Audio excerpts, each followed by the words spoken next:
I should probably learn to start my videos after the deep, exhausting sigh, but no. There are now articles being posted. I saw one this morning in a Canadian newspaper. I've seen another one on The Guardian. There's one in a French newspaper.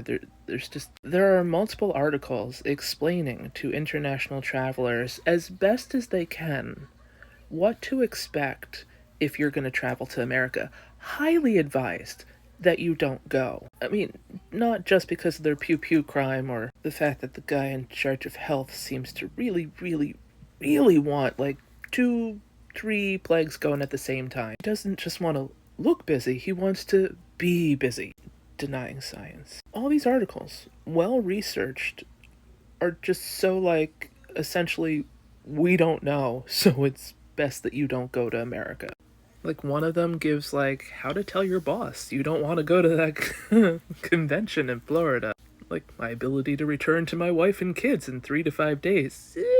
But also, it's like, okay, well, this is your visa, this is your paperwork, this is your other, like, work status program. Like, you know, if you get there and they're asking you if you're coming for work, just say no. But also, don't lie, because if they catch you in a lie, it's gonna be bad. But, like, here are the apps to take off your phone before you travel. If these things are on your phone, get them off. Like, travel with a dummy phone, because, you know, they're gonna check your phone and you don't want to deny them access to your phone. Which is also a huge concern for companies, because, you know, if you have, I've had company phones for like my last 6 companies. Those are internal work emails in which I signed a contract that says, like, this phone, I'm responsible for it, and this is internal communication, and, you know, like, it's confidential, it's our client information, it's whatever, it's proprietary knowledge about our software. If I'm traveling into the US, I have to hand over that phone and just be like, yeah, no, you're well within your rights to just absolutely scan everything.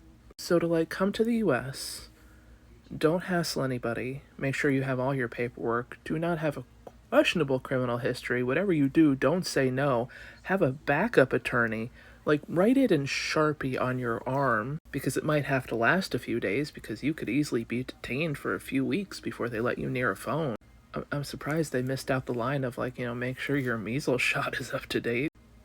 But you probably should. But every article, and it's nothing against these reporters, every article is like, this is what we think, and as much as we know now, but by the time I hit publish, it's probably subject to change.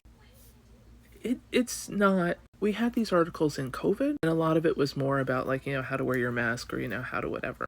Post 9/11, there were articles about, like, our new bottle policies, and, like, you know, you're gonna have to take off your shoes, but, like, those articles were, like, very clear and detailed, like, this is just how American airports run now, which is nothing compared to what you will have when you land in Israel airport. So really, like, you know, yay for the US for stepping up security. This is much more like, don't go. Just don't go.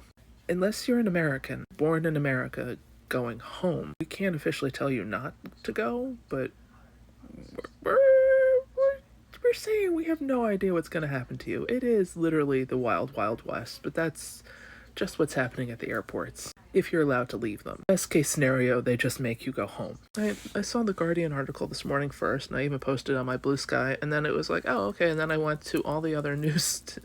Every one of them. Every one of them has some kind of advisory for how to not travel to the US, or how to do it as safely as possible. No guarantees. Like, even call your cruise agency and see if you can meet the ship in one of the international ports instead of Florida dock.